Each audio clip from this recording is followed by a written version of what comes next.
to kpca.fm, and we are here in Petaluma, California, and we are getting ready to start. So I am DG the 30-something, and you are listening to the State of the Union.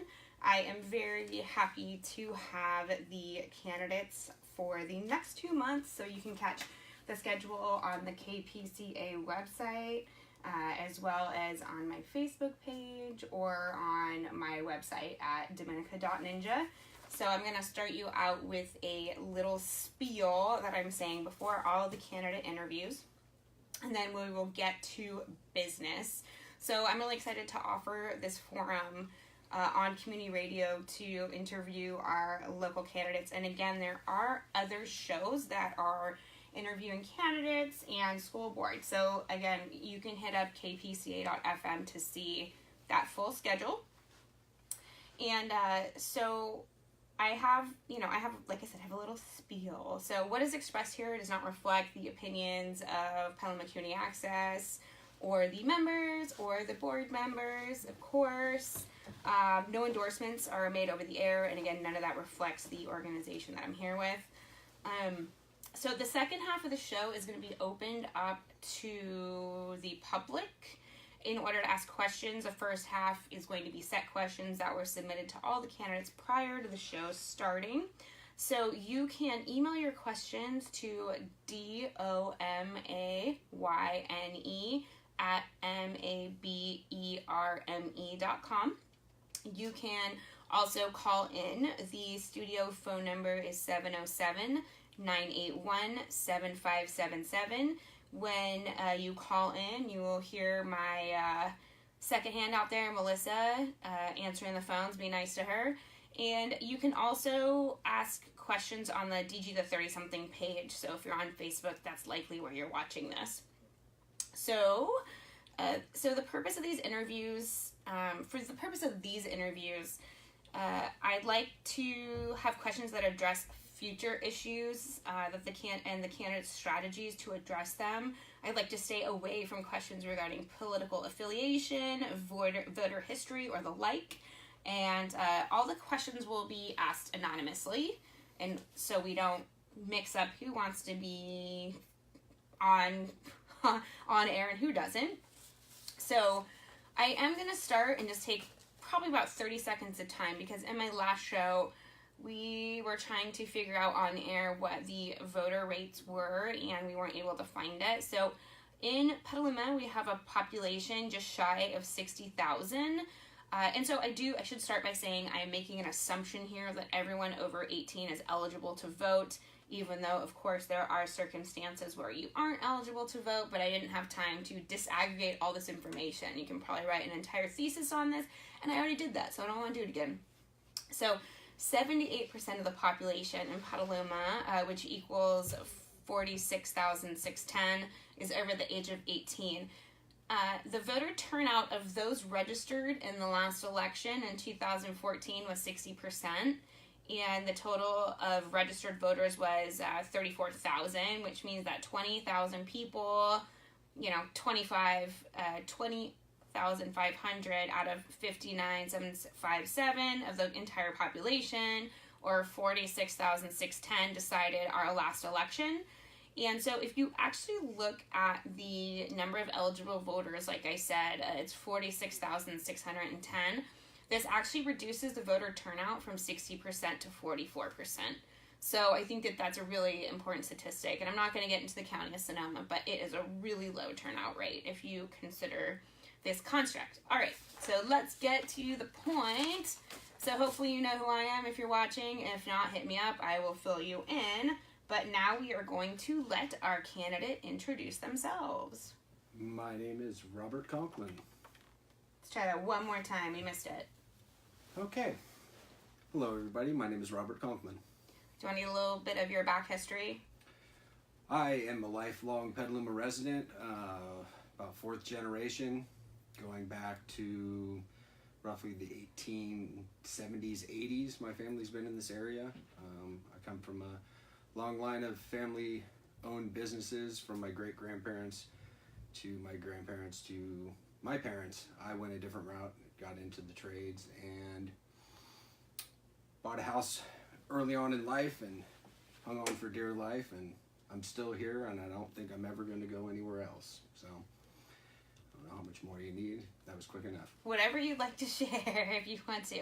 And I always like to remind the audience that I am getting all my questions via this little device that's here, and I'm also trying to share information as far and wide as possible. So if you watch me looking down, same for the person I'm interviewing, then that is why. Alrighty, so let's get on to the first question. So what policies, strategies, or the like do you propose to manage the rapid growth in Petaluma while preserving the small and historic charm? And this actually came up in the last the last interview of what is considered rapid growth. So I wanted to say that my definition of relative rapid growth covers the last 15 to 20 years. So I wanted to give a little bit of context there. Well, yes, I would have to say it is pretty rapid. Growing up here as a child, running through the streets of Petaluma, all the way till, being a young homeowner, starting a family. Now I'm in the commuter class. I commute to San Francisco as my wife commutes the opposite direction to Santa Rosa. I understand the daily plight of the average, ordinary Petaluma working family. And Petaluma is rich in history. My family's been involved in numerous things in this town. What I would really like to... People ask me, what makes Petaluma great? And is it our river? Sure. Is it we're close to the beach? Absolutely. I think it's a little different than that. It's the people. And that's really what makes Petaluma what it is, because you could have another 20,000 people and Petaluma still can have that same feel. People move here for the vibe Petaluma gives you, and I really think it all boils down to the blood, sweat, and tears of what this town was built on. Sorry, I call it a town. I know it's a city, but living here all my life, I call it a town. I represent that working class. What's actually kind of frightening me is a lot of my friends I've been talking to just within the last 6 months, let's say, I could honestly say 20 have either moved out of state or out of the general area because they just can't afford it.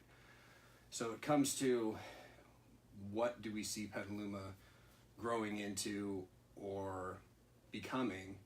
And obviously the working class families are having a heck of a time staying here, whether they're homeowners or renting. Most of the ones that are here are not working in Petaluma. They're having to commute to San Francisco, such as myself, or Santa Rosa for the higher paying jobs. What I would like to see is more industry and commerce come to Petaluma that can provide preferably union jobs and cost of living, careers. Something that a person could go put 40 hours in and at least afford rent, because there's very few families in Petaluma that I feel have, one working parent. It's usually two. I grew up with two working parents. Go all the way back to the history of the Conklins being here. And what I really like to see is keeping the kids who grew up here. I don't want to be exclusive, but I would like to somehow make it easier for kids who grew up here, or even you moved here in your young adulthood, lived here for 10, 15 years, and you're like, Petaluma's my town, but now I'm being forced out. I would like to implement some kind of program like Roanoke Park did with their first-time home buyers, where we can keep Petaluman kids, I call them kids, but people who grew up here spend a majority of their adult life here, staying, working, and contributing, because once they leave, that vibe leaves, and then Petaluma is just going to turn into $1 million houses and a high turnover commuter town. And that's the way I see it. I don't know if I jumped around on questions, but I was rolling a little bit. So Whatever works.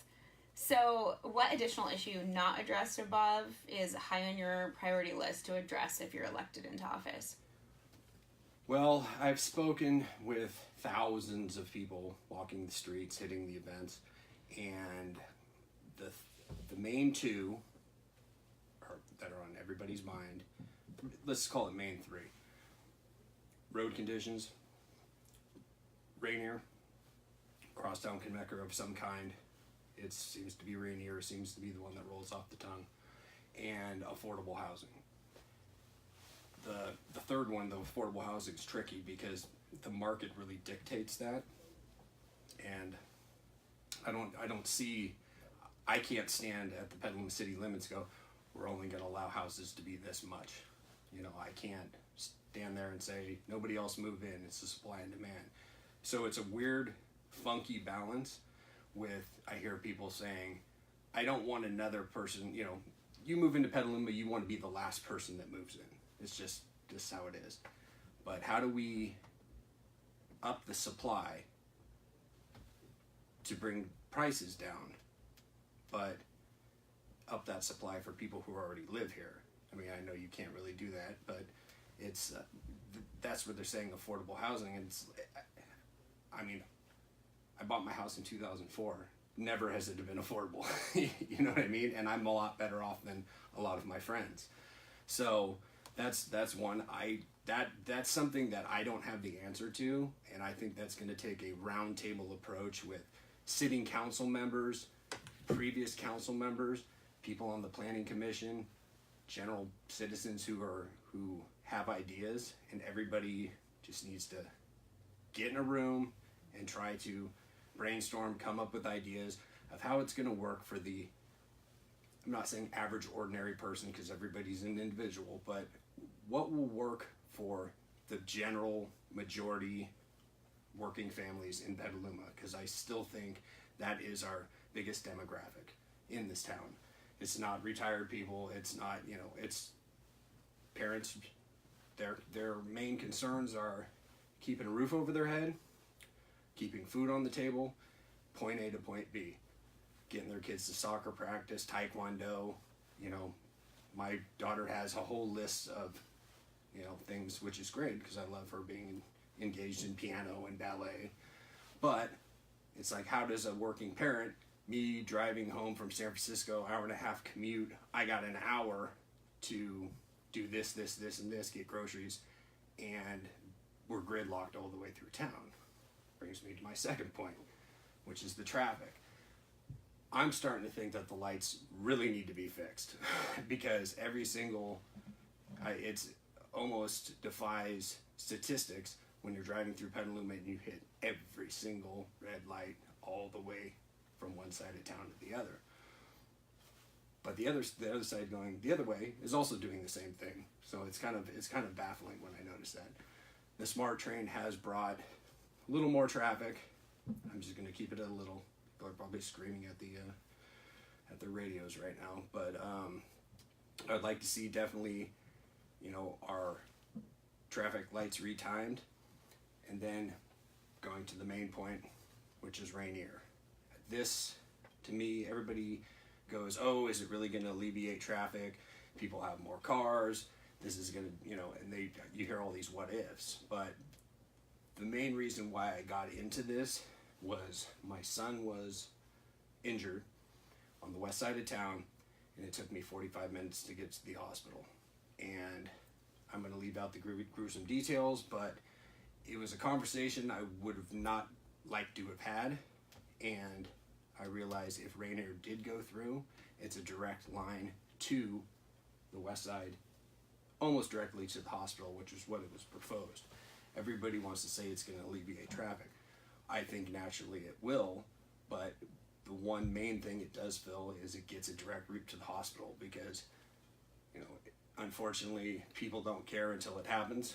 But when somebody, has a heart attack or a stroke, and if they would have had that extra 3 minutes to get to the hospital, that might have made a huge difference in their life. And I would hate to think it's over an overpass that I believe my dad voted on in the 60s. So, it's been in the works for 50 years, and I'm going to say, 90% of the people I talk to go, why isn't it here yet? And it's kind of one of those things where people are like, I don't care if it bankrupts the city, we need it. And it's like, well, let's look at all options to see how we can make this a reality. Okay, so you kind of started touching on the next question, is given the upcoming general plan updates, the planning will start soon, and for those who are watching, the general plan is updated every 20 years, so it's a lot of time, and we do it less often than the census, so it's kind of a big deal. So to that end, where do you see Petaluma in the next 10 to 15 years? There's something very, I guess, concerning about some things on the general plan that I noticed, and I don't know the exact number, but it was somewhere around number 3 on the general plan was keep Petaluma historic, and it's rich downtown, and okay, I get that. Then you go down to about number 20, and it says, I don't know the exact wording, it's something about like heal the east-west divide. And I kind of go, this east-west divide we're talking about. Now, I have 26 years on the west side, went to Petaluma High School, and I thought the east-west divide consisted of the Egg Bowl. I mean, honestly, I got 14 years on the east side now, and I get it. I get it, because whether you call it west side privilege or east side envy, it's something that is appalling to me as being, I'm an east sider, I'm a west sider, I'm a Petaluman. That's just what I am. But it seems like this issue needs to be addressed soon. And I mean, I feel if anybody could help bridge that gap coming from both sides of the tracks, let's say. I don't know, I've also kind of watched what Santa Rosa was doing with districting, and I mean, I believe right now we have 5 council members and the mayor, all living very close to each other on the west side, and it's not gone unnoticed. The people on the east side are kind of wondering why the seat of power is on the west, and you have Snow Mountain Parkway and McDowell Street, which could almost be an off-road course in some spots, and they're wondering why they're repaving D Street again when Snow Mountain Parkway right in front of Santa Rosa JC looks like a war zone or a bomb got dropped on it. So a lot of people are starting to go, they're like, hey, doesn't Santa Rosa do districting? I said, absolutely. And I think that would fill a definite need for, if you have a pothole in your neighborhood and that's the worst thing going on in your neighborhood, you're going to address that.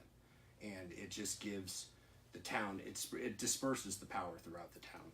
And I think it would make people feel a lot better, because the general consensus on the east side voters and the people I've been talking to on the east side feel it almost goes back to being, taxation without representation is how they feel. They said if somebody from the west side needs to go to get something, they come over to the east side, then they go back home, and it doesn't usually swing vice versa.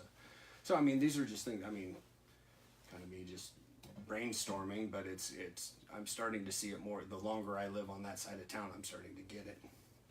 So I mean, it took me about 10 years, and then I went, whoa, I see why everybody gripes about it. So anyways. So is there any additional information before we get into the next set of questions?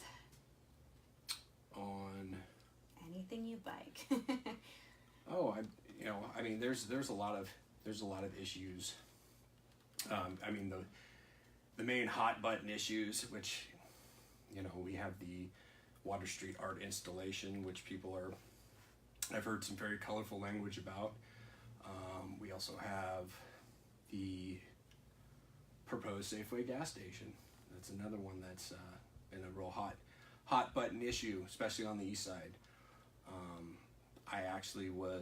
I don't know if any other candidates signed the appeal for the Safeway gas station, but I was one of them. I actually was very pro Safeway gas station until I did a little more due diligence, and had some meetings with them, and they kind of showed me their plan, and I walked out of there, and I'm like, man, seems like a real, Petaluma cheaper gas. This is great. And then I just looked across the street and went, that school's awfully close to the gas station. It's I need to do a little more scientific research, get some statistics to see, what's going on. And I found out that if there was that, let's say the gas station was there first, a school would not be allowed to build within like 1,000 feet. But when the school's already existing, it doesn't go the other way. And I'm kind of going, well, even when it was just Domino's Pizza and, Happy Steak back when I was a kid, but Pepper's Restaurant, man, the traffic coming in and out, that was kind of crazy. And then Safeway moved over to that corner, and I just went, wow, it's just not a good idea. And it's kind of where, it's one of those things where I would love to say I'm all for it, because we all can use cheaper gas. We can all have a few more jobs in Petaluma. The convenience of, hey, I'm going grocery shopping and filling up at the same time. As a working parent, I can totally get that.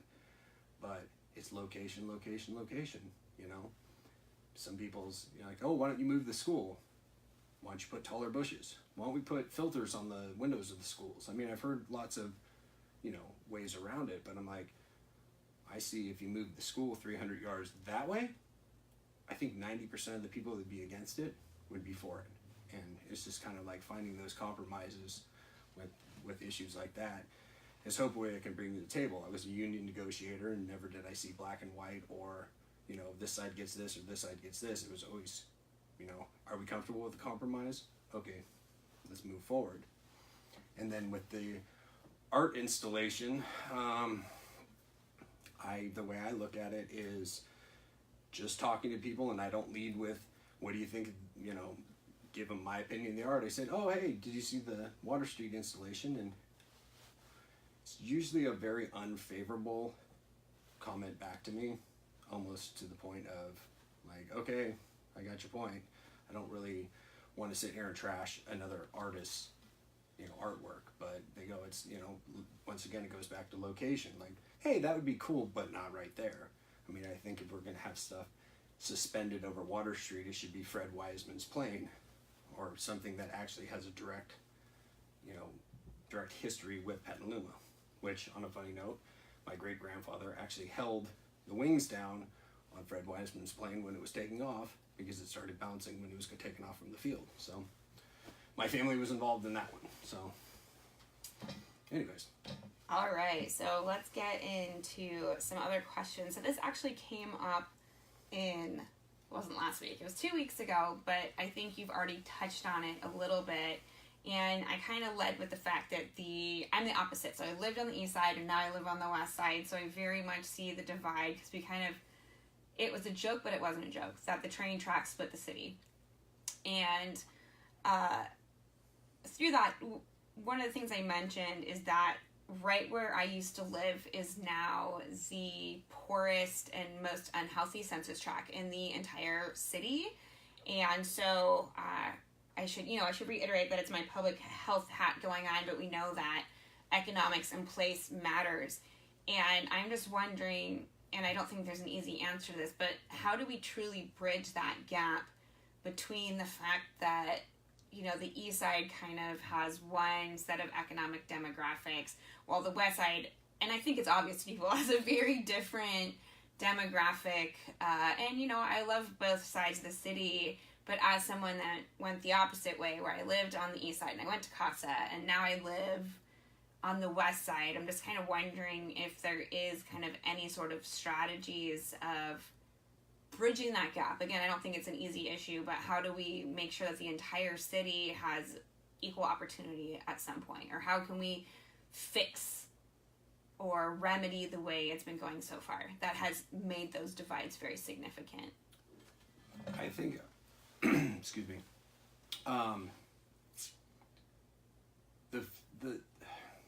like I said, coming from both sides, I got to be very sensitive when I say this, because I don't want to be a sellout to the west side, but I also want to just come with truth and fact. It seems like if anything controversial is going to be built, it's going to be on the east side. You know, in all honesty, if Safeway wanted to put a gas station next to Grant School, I don't even think it would have got past a idea point, idea stage. I wish I could have been a fly on the wall when Safeway first proposed, like, hey, we're thinking about doing this gas station right here. And why, I don't know if it was the planning commission, or I know it's zoned for it, and I don't know the complete whole story, but why didn't somebody just have the political will to go, you probably should think about that, because that's kind of a square peg round hole situation. There's a school right there. And it's not, it goes so much farther than that. Like I said, I want cheap gas. I want to save every penny I can, but you can't put a price on a child's health. And, I've met with, people pro gas station and, trying to rattle me in meetings, calling me, oh, I guess you just think we're all going to drive in electric cars. And I'd be like, well, honestly, I've thought of an electric car. Unfortunately, with the money I make and the bills I have and the lovely city I live in, which I'm not going anywhere, I can't afford an electric car. It's like, no, I'm not a gas station hater. I'm a realist. Will this work for, 80 to 90% of Petaluma? Or is this just going to benefit a few people? And I started driving around to Safeway gas. I got nothing against them. And the thing is, if Safeway didn't build this gas station, is Safeway going to go out of business? It doesn't make sense to me. And, I know they don't own the property and this and that, but if the city could come in and be the hero and go, hey, there's a bank over there and a restaurant over there, and that would be probably the optimum place to put a gas station. Let's work with you. Let's streamline the process. Let's make more people happy. And at the same time, we're revitalizing. Maybe you can even add a few apartment buildings on top, making it mixed use. Kind of, kill 2, 3, 4 birds with one stone. But, it's just, it seems like I was meeting with Safeway, and it was kind of like, some of the answers are bike paths and bushes. That's what's going to solve everything. If you put a bike path, it's going to solve everything. People will stop driving cars. Or if you put a bush there, they won't see the gas station. Okay, that's good in principle, but it's not good in practicality. I just want to, I know I can't play SimCity, being a child of the 80s and 90s. I played SimCity, and I can't just knock down this building and put the hospital there or wherever. But, it's one of those things where, hey, maybe make the recommendation, because pretty sure we can revitalize some of that stuff, make it all happen, and make a lot more people happy. I might be a dreamer, but at least I'm thinking along the lines of what's going to be suitable and fit the needs for more Petaluma residents, and not just, Safeway's pocketbook, or, because when they moved it to where Mervin's was, everybody goes, why didn't they just keep it in the middle of the parking lot? Well, it was easier for them to make the move. And if they would have had it in Safeway in the middle of the parking lot where it is now, they could have had it over by the bank, the gas station over by the bank, and it would have probably worked out better for everybody. But it still boils down to, there's a lot of good ideas, there's a lot of bad ideas, and then it all boils down to what it was from the very beginning. Oh, we're putting a gas station here. Look over, there's a school 150 feet from here. That's basically where it just keeps going back to. And, Safeway stood up in front of the city council meeting. It was city council, it was a planning commission meeting, and with, frankly, arrogance and, just basically, if you don't say yes to this, we're going to sue you. Now, are you entering into this as a transaction, or are you entering this as a lifelong partnership with the city of Petaluma? So, if you're entering it as a transaction, to me it seems like you're pulling the pin on a grenade and walking away while you're counting your money. And I would like to see a lifelong partnership. We help you, you help us, and this can last for generations. Not make money now, go somewhere else. That's kind of where it seems to me when it comes to those issues. And your slogan talks about no politics, and I think that is representative of, I've said it many times on my show, is representative of the generation that I am a part of. We have a higher concentration of unaffiliated voters nationally than ever before. And so I'm wondering, you know, in a soundbite, because I know, again, this is a really big issue, but when you're kind of starting your election, you know, or your candidacy, what did that, you know, what was kind of that rationale? I think you've touched on it, but, you know, why was that clearly it was a big issue. Yeah, well, you can't avoid it when you turn on the TV. National politics are in the craziest state I've ever seen in my life. And I wanted people to realize that, you know, me saying, I mean, I guess I'm party affiliated. I affiliate myself with what 80% of the rest of Petaluma voters affiliate myself, but I didn't want to start the conversation off with that. I wanted to say, hey, I'm Rob Conklin, I'm running for city council. What are your concerns about Petaluma?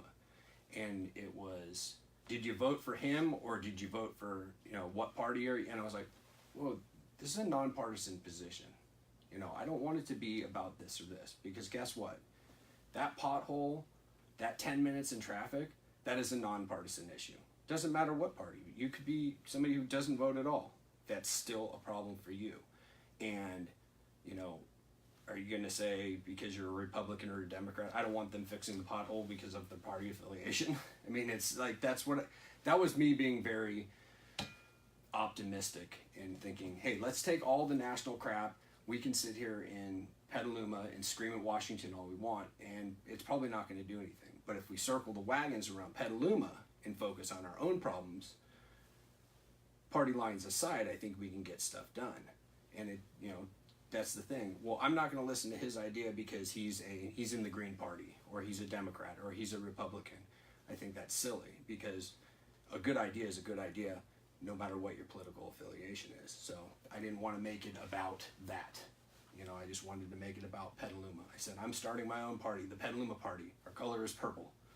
And that didn't go too well, because I had to play a lot of defense, but, you know, I'd rather have that fight in July than in November when it really counts. So that's how I look at it. Okay, so I have a question from the public.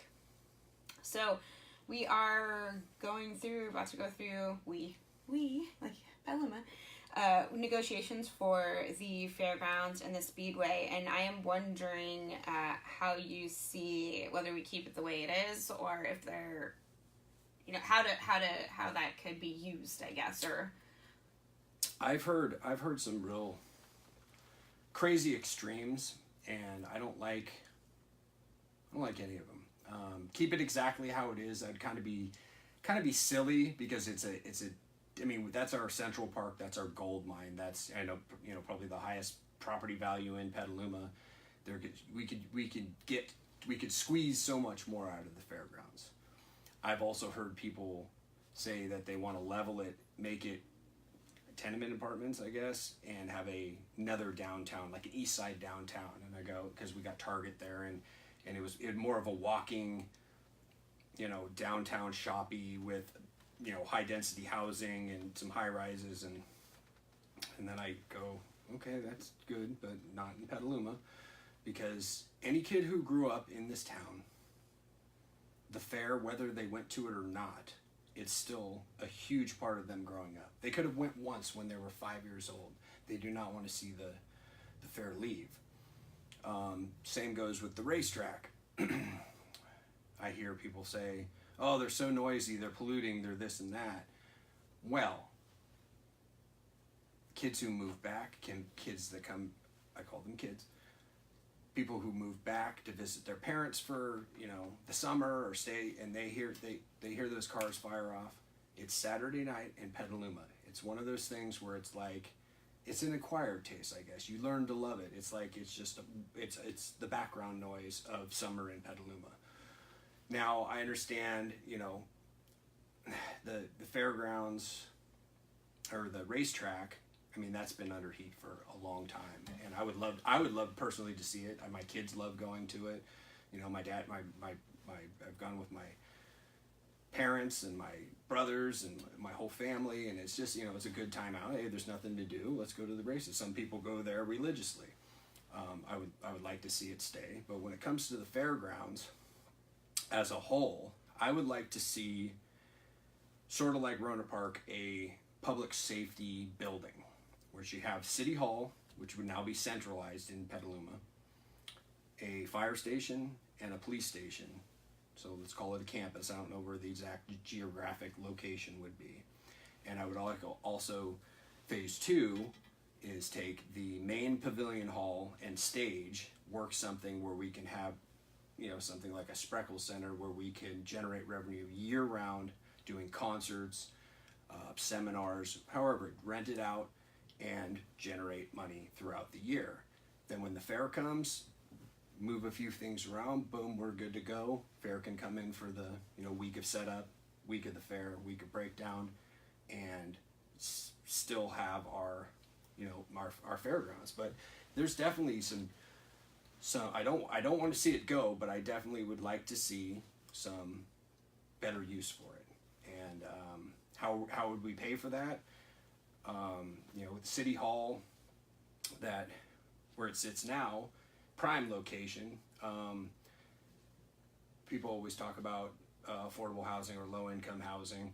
I would like to see that for seniors. My great grandmother lived in Diamond Head, which is over by kind of towards the bowling alley. I'd like to see a nice version of that, maybe where the City Hall property is. It's for seniors, low income.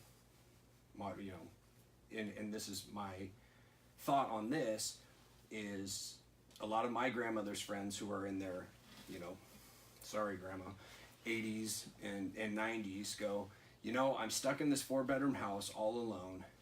It's hard to upkeep. I got to have the gardener come. I'd really love to scale down, but their option is going to cost them 3 times as much as they're paying now for the house that they paid for and has been paid for since the 60s or 70s.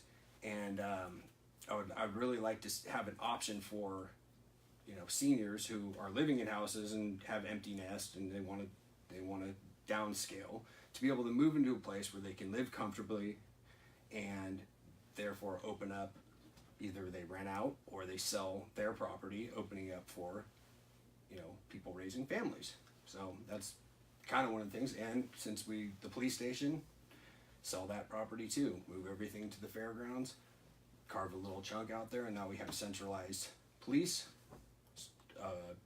better location for a fire station, City Hall. And when you have everything in one building, resources are pooled, it's more streamlined, it's more efficient, and hopefully more cost effective. Awesome. So let's now get into one of my favorite topics, which is economic development and business. So as the audience knows, or maybe you don't know, I own and run a company in this town, and my office is downtown. And I hear this quite often from business owners, especially in the downtown area, that, of course, parking and traffic and all of these issues are really important and really prominent. And so I'm wondering, again, there's no easy solution, but I'm kind of wondering if there is a solution. I don't personally feel like Petaluma is super business friendly, especially very small, non-traditional business friendly. That's just my personal opinion, but I'm just kind of wondering, what that you touched on, bringing more commerce to Petaluma so there's more jobs. But how do we kind of address the fact that, in downtown, a really desirable place to have a business, you can't park? No, this is kind of funny. So my mom owned a small business on Kentucky Street. One of my first jobs, it was cleaning the office, and I hung out downtown from the time I was 10 years old till I was an adult. My mom owned the business, and that was my gas money, my allowance. I had to earn it.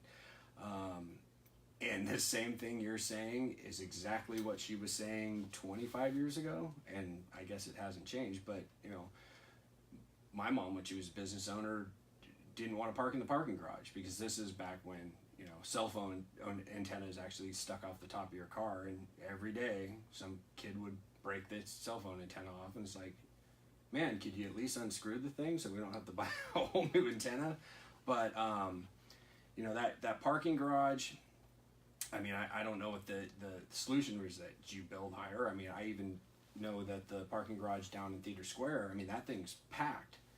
every time I go in there, I mean, I couldn't believe when I had to go all the way to the top to go see a movie. And that's, what most East Side people I talk to, they go, well, we go to the West Side for the movies and, maybe our favorite restaurant once a month. And I said, well, why not? And they go, well, there's no parking. It's just impossible. It's, once we get down there, we feel stuck. You can't get home. And with the road diet that happened and, the lack of street parking, it's like, how much commerce can we pack downtown? It's all car centric. Do we build, another parking garage? But, I've heard different theories of, putting another story on some of our historic buildings to make apartment buildings, but, then it goes once again, who doesn't have a car or multiple cars? And, are we going to have to turn into San Francisco where it's like, oh, you want to park on the street, it's $5 a minute, and I work in San Francisco and I've, got a parking ticket for being 3 minutes over, and it's like, wow, there's $100 down the drain. So, I mean, these are definite problems with downtown, but bringing business into Petaluma, I'm thinking more of something that's going to bring hundreds of careers, and how do you entice a business to come, let's just use Costco as an example. You bring Costco in, they're going to bring 100 jobs, 100 careers, union. They pay their employees very well. But their wages at Costco, are they going to be able to afford to live in Petaluma on those wages? So how does that entice a business owner to go, okay, well, we can put a business here, our business will thrive, but we're going to have people commuting from, let's say Vallejo or wherever.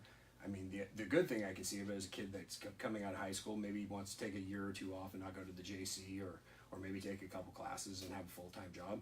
They would have an opportunity to work at a place where they can make a decent money, at least pay their parents' rent, or, rent a house with 4 or 5 roommates, because that's how those young kids do it.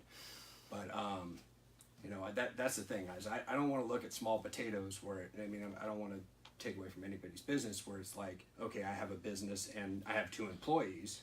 It's like, we need to start looking at our industrial, underutilized industrial areas, maybe rezoning them into some commercial mixed use, or to help some of the homeless problem, maybe some of our industrial that's being underutilized or not used at all. Making a homeless shelter out there to, help with the crisis, because, since the SMART train, I'm not blaming it on the SMART train, but it seems like I hit Lucky's or In-N-Out Burger and, I'm getting hit up for, hey, you got $1? It's actually like $5 nowadays. That's what the people ask for. And it's just, I've got a lot of people not feeling so safe in the town anymore, which I've always felt safe in Petaluma. And that also goes back to the police being severely understaffed. But where do you get the money? It's, I'm just thinking we have to go in there, relook at the whole budget, see where we can cut, see if anything's redundant, get in there and just shuffle some money around, and hopefully we can make the best of what we have. Hey, don't knock the small downtown businesses. We have to pay business tax and a downtown business tax. All right. Would you pay for monthly parking, for street parking, or can you? I would pay for parking in the Keller Street garage if it was upkept by the city. Yeah, because it's kind of, even 20 years ago, it kind of seems like it's in the same state. It just smells a little worse now. But yeah, and there was something somebody was telling me about. They were leasing parking spots for the Petaluma Hotel. Do you know anything about this? Yeah, 30 spots at Petaluma Hotel for very little money. So do you think that would be a revenue generator if that was up? Because, if you're staying, in my opinion, if you're staying in a hotel for, I'm just going to use a round number, $100 a night, and so you get a free parking spot out of that, is that... Who's interviewing who? I'm just kidding. I'm joking. So you can actually, I don't have the exact numbers right in front of me, but the city clerk and the, what's her, actually, I can't remember her name. It's like the economic development person in the city. They do have the information about the Petaluma Hotel getting 30 spots in that garage. Don't quote me on this, but I think it's around $7,500 a year. And so I would pay for, if you were to break that down, I would absolutely pay for probably more than one spot in the garage for that amount of money. And that would also require security and yeah, okay. Or charging way more and actually having the garage. No, I mean the devil's in the details. It's kind of weird where like you start moving around and cutting and like, hey man, just $5 here, it all starts adding up, and then we're like, wait a second, it's just something that was implemented 25, 30 years ago that hasn't been looked at, and it's kind of like if somebody's paying, I'm just going to say $100, and with the Petaluma Hotel is obviously switched over to a hotel instead of housing, and that was within the last couple of years. Okay, I can understand for residents, but I mean, if you're coming into town to pay, get your $100 room, which I know it's a lot more, pretty sure tack $20 on for a parking spot. I'm thinking, I don't think it's going to be a make or break the deal on that one. I think they'd rather stay in the Petaluma Hotel than, go up to the Grayton Casino or where you have plenty of parking. But yeah. So, anyways, sorry, I was asking you questions. You are asking me questions. That's all right. I ask everybody You questions. can ask me questions. I know a lot about this city, a whole lot. Okay, so we have another question from the public. So, and this is a topic that I talk a lot about because it's a really, in my opinion, unserved demographic everywhere, because it's really hard to get funding for this demographic. So you address seniors, but this question's about youth, and I kind of want to expand it personally to the youth population, but the teen population. So how do you potentially serve them better? And then how do you get this, and again, this came up during the last interview, how do you get them involved in civics based on the fact that we know that, in my opinion, there's a low voter turnout of those who are eligible. I think it's 44% of those are, quote, eligible. Again, we made some assumptions, but how do you get them well served, and then how do you get them engaged? Yeah, it's kind of funny how it's changed in 20 years, I guess. I mean, when I was in high school, 1996, Mr. Stedman, my favorite high school teacher, said, Bobby, it's your 18th birthday. Go down and register, or whatever he said. And I remember then on election day, he also told me, go vote right now. Don't take too long, but go vote, which I thought was really cool. I don't know if he was allowed to do that, but that was one of those things, because I was sitting there like, coach, I'm voting for Bill Clinton.